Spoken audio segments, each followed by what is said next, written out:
I know that some students out there are lucky enough to have no other obligations when studying for the LSAT, but if you are working, if you're in school, possibly both, it can be tough to fit in the time. And so I wanted to share with you some advice for fitting LSAT prep into your busy schedule when you have these other obligations. Now, if you are working full time or you are in school and you want to fit in some LSAT prep time during the week, it's not easy, but it's possible. Say, for example, you are working your standard 9 to 5 or 9 to 6 job and you're commuting into the office. Maybe you can fit in 1 hour before work if you're able to get to work early. Maybe you study in an empty conference room at the office, or maybe you study at a coffee shop or library near the office. Easier to do it out of the house than in the house. I find that in the house, of course, there are far too many distractions. Maybe you can do the same during lunch, where you have a break for lunch of 30 to 60 minutes. You can fit in some LSAT prep time during that break as well. And then after work, same deal. You study in a conference room or at a coffee shop nearby, and you squeeze in yet another hour before you get home. So right there, you have potentially fit in 2.5 to 3 hours on a busy weekday. And then, of course, you can do a bit more on the weekends, maybe 4 to 5 hours on Saturday and Sunday. And let's say you were to do 5 hours Saturday, 5 hours Sunday. That's 10 hours on the weekend, plus 3 hours a day, 5 days a week during the week. That gives you 25 hours of LSAT prep time. It's not always going to be 25, of course. Maybe some weeks it'll be 15, some it'll be 20, some it might even be less, but it is possible to fit in up to 15 to 25 hours in a single week while working full time. Now, this does require that your work is not too busy. It requires that you're not working long hours for overtime, and that, of course, you are getting a lunch break. So if you can get buy-in from your boss, if you can let them know you're taking the LSAT, that's always ideal. I know some folks can't tell their job because they don't want the job to worry they're going to leave the job when they go to law school. Totally understood. In that case, of course, you're going to want to study more on the weekends and do your studying out of the office.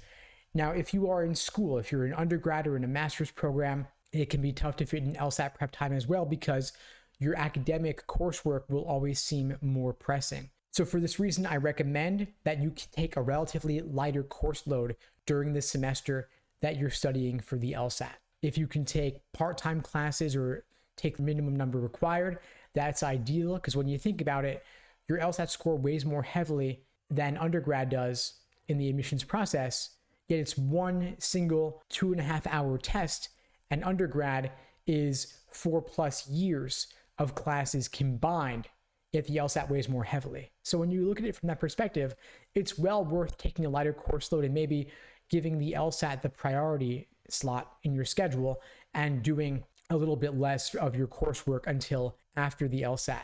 Not saying it's easy, but that would be the best thing to do if you were going to be ruthless about focusing on the LSAT and focusing on getting to the best law school possible. Now, extracurriculars I know are very tempting in undergrad. I was part of a lot of extracurriculars when I was in undergrad, but the thing is that law schools don't really care about them. They're great for socializing, they're great for having fun, and I'm not saying don't do them, but to do them when you're studying for the LSAT is really prioritizing the short term over the long term, because law schools aren't going to care what your extracurriculars were in undergrad, and employers won't care about what you did in undergrad. They're going to care about what you did in law school. And that requires, of course, getting into law school, and they're going to care about the prestige of the law school you go to, and you're going to care about how much scholarship money you got from the law schools. And so the name of the game to get into the best school possible with as much scholarship money as possible is, of course, getting the highest LSAT possible. And that requires blocking off time in your schedule for the LSAT. Ideally, every single day, you're blocking off at least 30 to 60 minutes. And of course, ideally, much more on the weekend. And so if you want to put in 4 to 5 hours on each weekend day, that means your brain is sharp, you're not hungover, you're not tired, you didn't go out the night before. And so that requires that you maybe put the socializing and partying on the back burner when you're in undergrad, so that you can, at least for that semester, just so you can knock out the LSAT. After that, you can, of course, go back to everything you were missing out on, but sacrifice the short term for the long term, even if it's not fun, even if it requires staying in sometimes. But if you can do this grind for just a couple of months, it may pay off huge when you hit that goal score on the LSAT. Now, You also want to make sure that you're not taking on all sections of the LSAT at once, because that can be overwhelming. Of course, you've got 3 sections of the LSAT currently: games, reasoning, reading comp. Maybe you want to focus on one section at a time. Not that you want to get rusty on the others, but in a given week, you'll do all 3. But on any given day, you do only one of the 3, just so you're not taking on too much at once and you're not getting overwhelmed. And if you'd like my help in crafting the perfect personalized day-by-day study plan for you, that is something we offer at LSAT Unplugged, where we help you craft exactly what to do every single day over the course of your prep.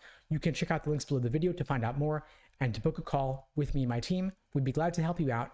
And in the meantime, I wish you all the best and take care.